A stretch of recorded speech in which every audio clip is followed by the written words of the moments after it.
Good morning everyone and welcome back to Claret and Booze. I'm Nick and this is my daily show, and today we're going to be focusing on the transfer window because it is that time of the year. There's only one game left this season. Gary's already spoken about that, so we're going to be looking ahead to players that are going to be leaving the club, that we know are going to be leaving the club, and also some players that you may not be aware of. I certainly wasn't aware of them. Then we're going to look at the academy players that can kind of step up and fill that void, and people that we think that can make the transition. Before looking ahead to the incoming transfers, so players that we think that we're likely to be signing. I mean, I can't do a fully comprehensive roundup, but there's going to be quite a few players mentioned in this. So just so you know, I think there's between 25 and 30 players I'm going to be going through, mentioned between West Ham players and new potential players that are coming in. Some names that you will have already heard, and hopefully some new ones as well. Right, before we get started, if you are new to the channel, please subscribe. We're going to be doing these transfer updates now throughout the summer, because obviously we're expecting, we never do our business quick, do we? Although we might do. You never know. Fingers crossed. That'd be good. You know, day one we get all our business done, but the likelihood is it probably will sort of drag on a little bit. So we will be doing regular updates all the time. Drop a like on the video as well. Drop a like on the video if you enjoy it, of course. That really does help us out. So that's that. Right, moving on with the show. So first of all, outbound players. Now, as we know, Mr. West Ham, Mark Noble, he's officially retired, or his last game is against Brighton. So that there's no more Noble, unfortunately. So not only have we lost what is a very good player, you know, we've lost his character as well. So Noble's gone. Fredericks is not going to be renewing his contract. Neither the club nor the player are interested in that, so he's going to be moving on. He's still a good player, and he probably wants to play first-team football, and he's never going to get that at West Ham. Crow is going. I mean, was he ever even here? I don't know. I don't know. We've not seen that much of him, have we? But he's going. Randolph is also being released, and we're apparently giving Masuaku away as part of a raffle at the end of the season as well. So Arthur's going to be going. I think he's still got a year left on his contract, but we'll probably just be looking at getting rid of him as easy as we can. I'm sure apparently Fulham were interested in Arthur. I've got nothing against him. I just think it's time that he moved on, and I think the club feel the same way because he ain't going to be here next year. Fabianski is yet to sign his 1-year contract offer as well. So even Fabs, that's not set in stone. And the Areola deal, that's still not been sorted yet. So there's a little bit of tweaking to do there. I'm pretty certain that Fabianski will sign. Now the other player that we probably all take for granted that he will sign for another year if he's offered that contract is Ogbonna. Now he's recovered from his injury. He's got no intention of retiring at all.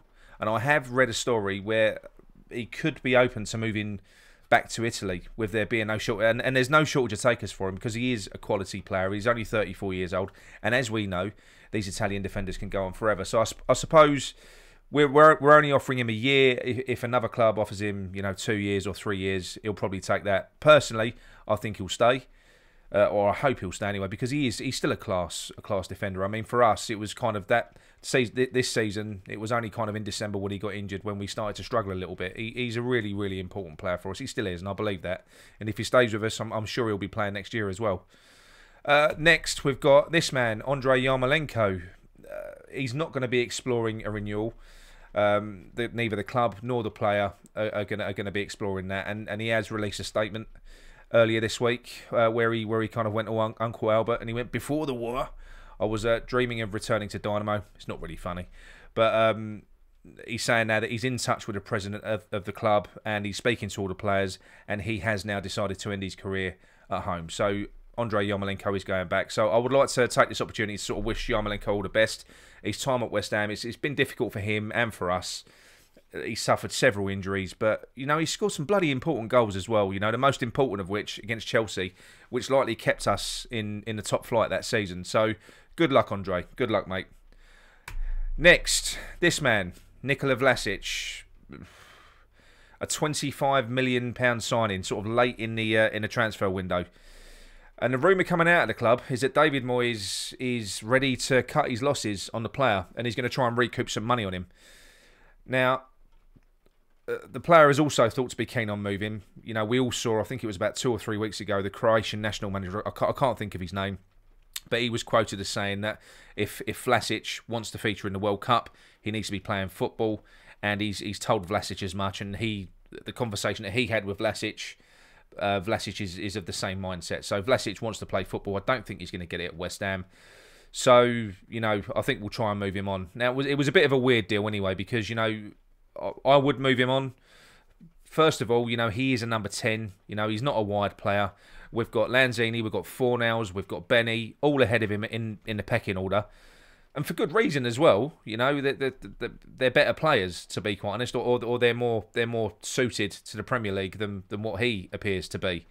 But none of those players are wide either, you know. So they're all number 10. So it does kind of put a question mark over why we signed Vlasic anyway. You know, because why did we sign a fourth number 10 when we had like one left back and we only had one striker? It was a weird signing, but it doesn't look like it's going to go well. It looks like he's going to be moved on. So providing we can recoup enough money for him, I'm assuming that is what will happen. And I'm in favour of it, to be honest, and I wish him all the best if he does go. Sometimes it just doesn't work out, does it? You know, it's just one of those things. Right. Thomas Souček. Now, I think we've all heard the rumours that Thomas Souček is unhappy at the club. Probably not helped by the failed contract negotiations. He's been seeking an improved deal all season, and the player and the club, they've failed to reach an agreement. Now, I've got to be honest, if we were to be offered, you know, 40 million, which is what's being touted for Souček, because there's tons of clubs that are interested in him from throughout Europe, I probably would be tempted. You've also got Spurs that are interested in him as well. Now, that one, no, because I don't necessarily want to lose Souček. You know, let's just get this right. I don't want to lose him. If he stays, I'll be happy. But if he goes, I don't think he's going to be that hard to replace. When he came in, he was an incredibly important player for us. He was the right player at the right time.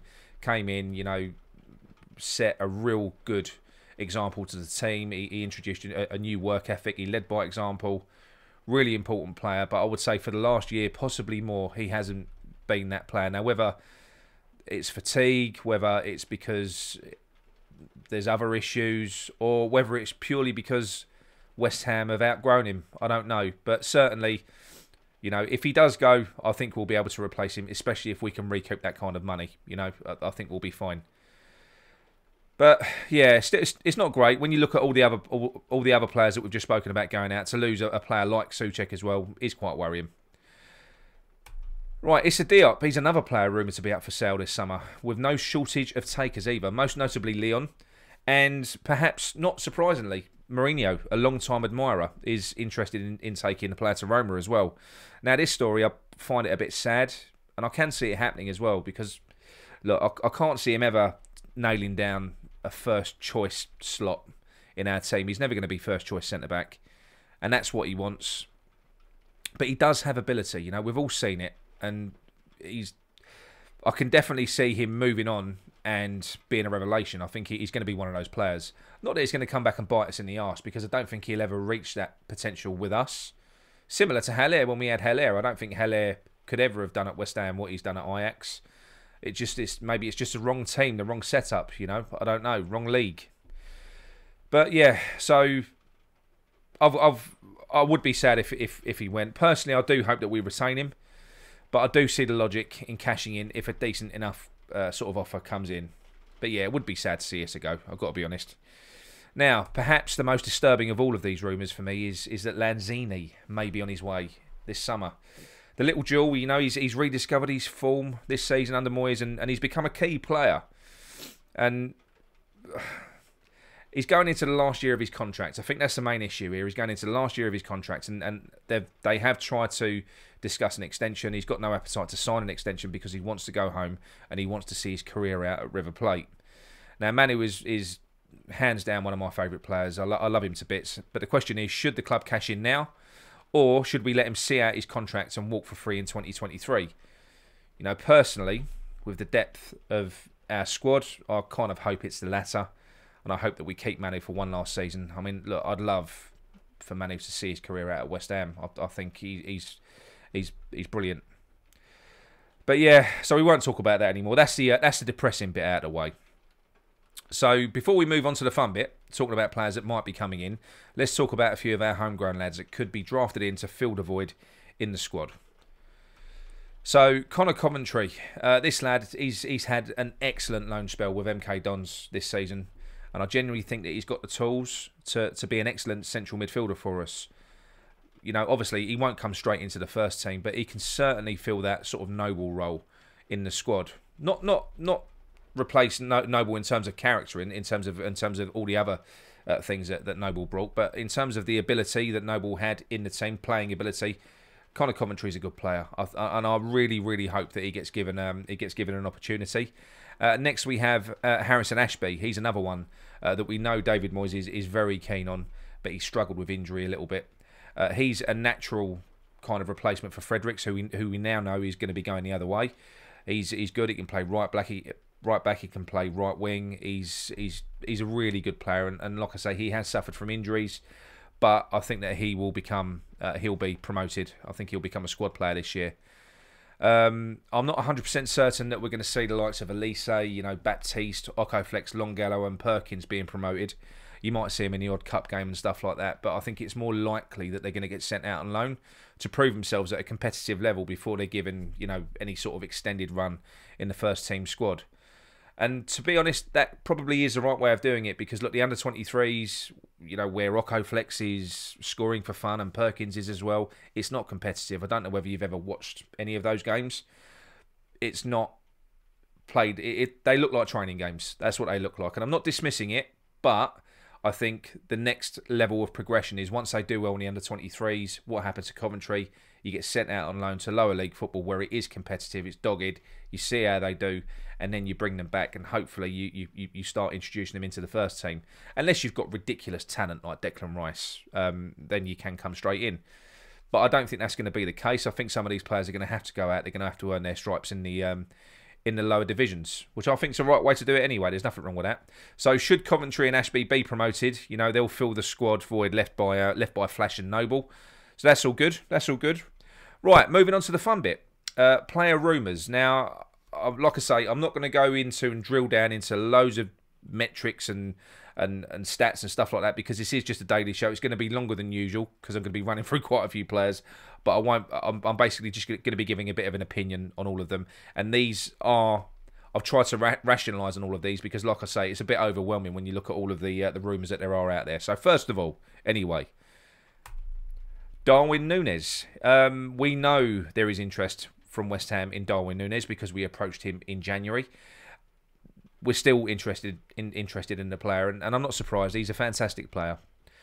Price has gone up. We're looking at a fee of 60 million now, which is a vast fee. It's huge, isn't it?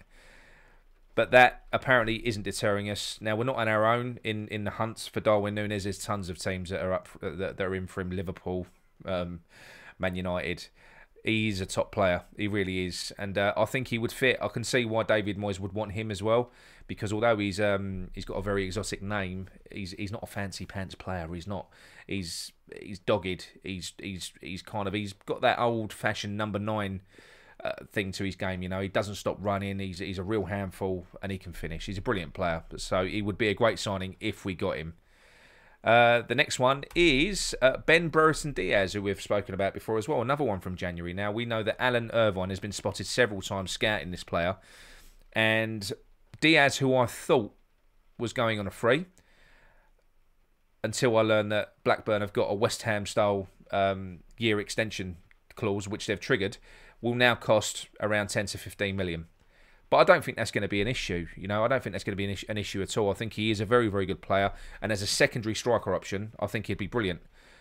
And we are bookies' favourites as well. That's another thing. I did have a look earlier on, and we are bookies' favourites to sign Ben Burris and Diaz. So it looks like he could be coming in. Next, Ollie Watkins. Now, we know a lot about Ollie Watkins already. I think everyone does. The fee, and we've all seen the rumours as well. So the fee is rumoured to be around about 50 million. However, Gerrard has come out and he's poo-pooed it, and he said that they've got no intention of selling Watkins. Arsenal are also interested in this player as well, because don't forget, they're out there looking for a striker as well. I think he's fantastic personally, but I can't see that one happening myself. I mean, if you're Aston Villa, you're going to be looking at West Ham. You're going to be looking at what we've done for the past 2 seasons and wanting to be where we've been. Are they going to strengthen us by giving us one of their better players? I don't know. I wouldn't have thought so. But then again, I suppose it depends what plans Steven Gerrard has got, what sort of transfer kit he's got, because the rumour has it that he wants to do a bit of a rebuild. So if he brings in a marquee striker, Ollie Watkins might want to go. You don't know. But as it stands at the moment, Gerrard said no. Computer says no. Armando Bruno. Right, now this one is exciting, and I can see potential in this. It appears that Southampton have got some sort of not pre-agreement, but they've pre-negotiated a fee for the player, which is said to be around about 25 million. There's nothing been agreed, but for that fee, we've got to be in the race for Armando Bruno. I mean, I know he's gone off the boil in the second part of the season, but, I mean, what a player. He is a real handful. He's got all of the attributes to his game that we need. He is young, but 25 million. I mean, we'd probably have to pay a premium if we signed him. We'd probably pay 30 or 35. But even that, if we could get him, I think he's a brilliant player. And according to Jacob Steinberg, Ollie Watkins and Armando Bruno are at the very top of David Moyes' striker wish list. How Jacob Steinberg knows that, I have no idea. But that is that's what he tweeted. So yeah, I'd be excited by either one. You know, both. Let's take both. Why not?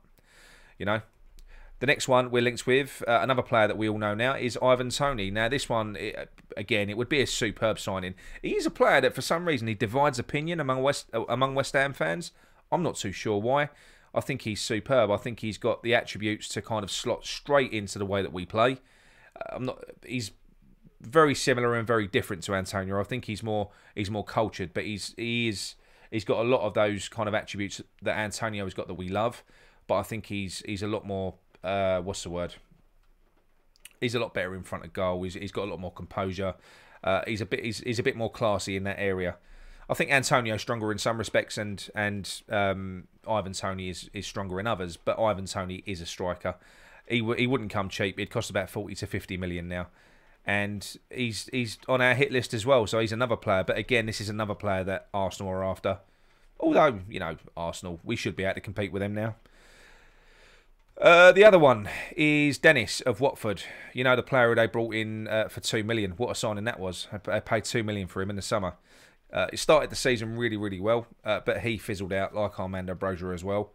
But unlike Bruno, probably going to sound a bit silly here, but I'm not too sure that I would take the risk with him. I think this guy smacks of a one-season wonder. I might be wrong. I don't know. But the last few games that I've watched him, I've not been impressed at all. So for the money they're reportedly going to be asking for him, which is around about 30 million, I'd say that's a big no from me. But yeah, we'll see. So that's the strikers done. You know, I think that we're going to sign 2 this window, a primary and a backup striker. So let me know in the comments who your choices would be. Right, on to other positions. So we're still linked with Calvin Phillips, as we know. Really keen on getting this deal done. I think it's going to be so difficult to get it over the line. Not because I don't think Phillips would come, just because, you know, there's a raft of clubs after him. And he ain't going to come cheap. But then again, Moyes knows that because he tried to buy him in the summer. And apparently, you know, we was going to be breaking our transfer record. So they know they're looking at around about 40 to 50 million. You know, there's a bit of a trend there, isn't there? I think it's just inflation. Every player's going to cost us 50 million now. Now, there are some concerns about Phillips, his injury issues and stuff like that. You know, he has suffered from recurring injuries. But that said, I would love us to sign him, especially ahead of this World Cup. You know, with Bowen and Rice and Phillips, that is the 3 West Ham players that everyone knows that you need in an England team to win a World Cup. Job done. And look, it would be great, wouldn't it, to have the England midfield at West Ham. It would be superb. But if that doesn't happen, a great alternative in the same position is Boubacar Kamara from Marseille. Another player who we spoke a lot about in January. We've done a really good review on him in January. He's 20 years old, and he's one of the hottest free transfers around, and he's free in the summer. He's a natural ball-playing central defensive midfielder and a centre-back, and he would complement Rice beautifully. He really would. Now, if you ask me to choose between Phillips for 50 million and Kamara for nothing, I'd take both. I'd take both. I really would. But Kabamara is a superb player. I would be happy with either. I'd be even happy with both. Because if we are talking about Noble's gone, Crowell's gone, even though we never saw Crowell, and Souček potentially could go, then we do have space for 2 more players. So that would be 2 amazing sort of dreamland signings. Imagine that. Rice, Kabamara, Phillips, and Connor Coventry coming through from the academy. That's what I'm talking about. Right. Now, the other rumour that we unfortunately have to discuss is Lingard. And we're again front runners to sign the 29-year-old who's reportedly after 150 grand a week. Now, look, I'll be honest, I would just pay it. But I would only pay it and get this deal done if we could get it done and get it done soon. Because, look, he is a tremendous player. He really, really is. He hasn't really played that much football in the past sort of 4 years, 5 years. So although he's 29, we saw the condition that he came to us in. You know, when he hadn't played for a while, he's a very fit player. He's going to be fine well into his 30s. So at 29 years old, you know, get him in for 3-4 years. I think that is an absolute no-brainer. Now, Newcastle were obviously talking to him as well, but no deal has been able to have been reached. And apparently the rumour is that Newcastle are not that keen. They're looking elsewhere. So I think we've almost got a bit of a free run at him. That's not to say that there aren't going to be other clubs interested, but he does seem like a bit of a homeboy. Like I say, he loves Manchester, loves his family, and I think he kind of made a little bit of a home for himself down here as well. So that, I do think that will count for something with Lingard. But like I say, wouldn't ponder on it. Offer it to him. Say, look, if you want to sign, sign. If you don't, we're moving on to other targets. Okay, the other player that Gary reported last week, and it's still very much a live link, and that is Lewis Potter of Hull, or Bowen Mark II, as we like to call him. Now, this rumour's not going away, and we are absolutely favourites to get this deal done. And it's going to cost us around about 25 million. But after the success of Bowen, I think this would be a brilliant signing. He's superb. I've taken a real keen interest in him the second half of this season, ever since we got the links in January. And he is a real talent. You know, it's almost like having, you know, a Bowen on the other side. It's brilliant. So hopefully we'll get that done. Right now, moving on to a left back with. Again, we're linked heavily with Aaron Hickey. Now, the highly rated young Scottish left back plays for Bologna, and again, Moyes has had his scouts out there on a regular basis watching Hickey, and it is believed that a deal is going to be explored for the player, and I think he would be outstanding, and a brilliant phased replacement for Cresswell as well. So yeah, we're not the only ones interested in him. There's other clubs interested in him as well, because he is a top player. He's a top talent. So yeah, hopefully we'll get that done. But I'll tell you who I did like. I haven't got a slide for this guy. That was the left back who played for Rangers, the young left back. What a player he is! Can't think of his name now, but I like him. He won their young player of the year or something.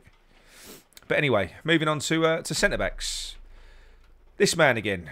We're linked with him again, as we have been for like 2 windows. But I'm not going to bother with it. I've just put it up there. I don't know why. It's annoying me just looking at it now. I would love to sign him. I think he's a top player. You know, I actually really do think he's a top player.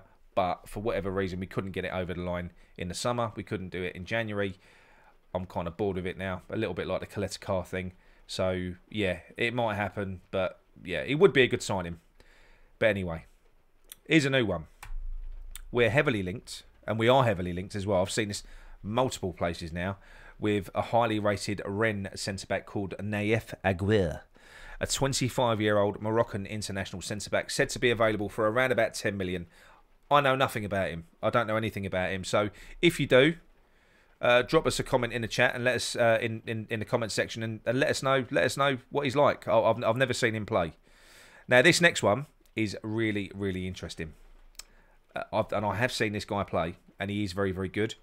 But perhaps sort of most interesting is the fact that he is an absolute spit of Sebastian Haller. Now this is Wolfsburg centre-back Maxence Lacroix, he actually is an outstanding 22-year-old French centre-back.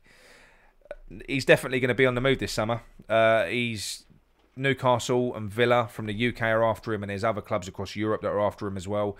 He is a top-class player. Like I say, I have watched him a few times. He is a very good player. Now, the fact that you've got Newcastle and also sort of money bags Villa that are interested, that's only going to push the price up. But again, a very good player.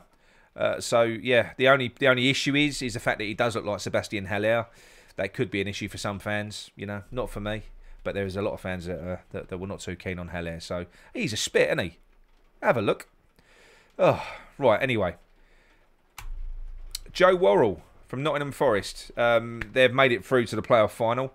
So if they do get promoted, it's going to become very difficult for West Ham to sign the player.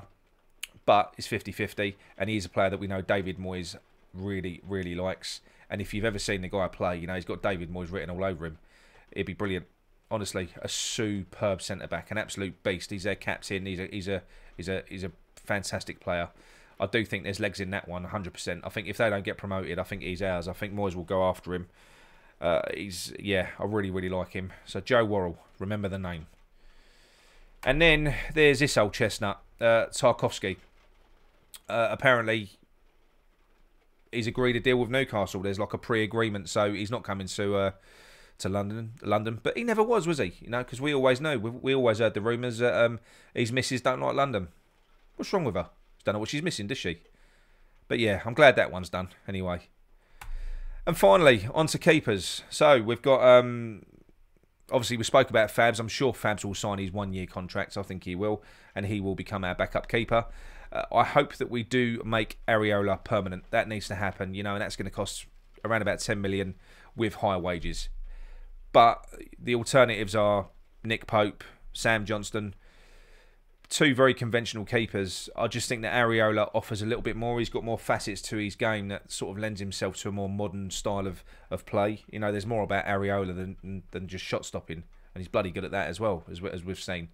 But I think his distribution and everything else is brilliant. I think he'll add to our game. I think he'll be fantastic for us, Areola. So I really, really hope that we'll try and push that and get that one over the line. Whoever we sign, I mean, look, Pope is a brilliant keeper. Johnston, I've never been that keen on him. But again, if we sign him, you know, he's highly rated. You know, what do I know about keepers? All I know is I do like Areola. I've become quite attached, and I would like us to sign him. I'd be quite upset if we let that one slip. I think he's a brilliant player.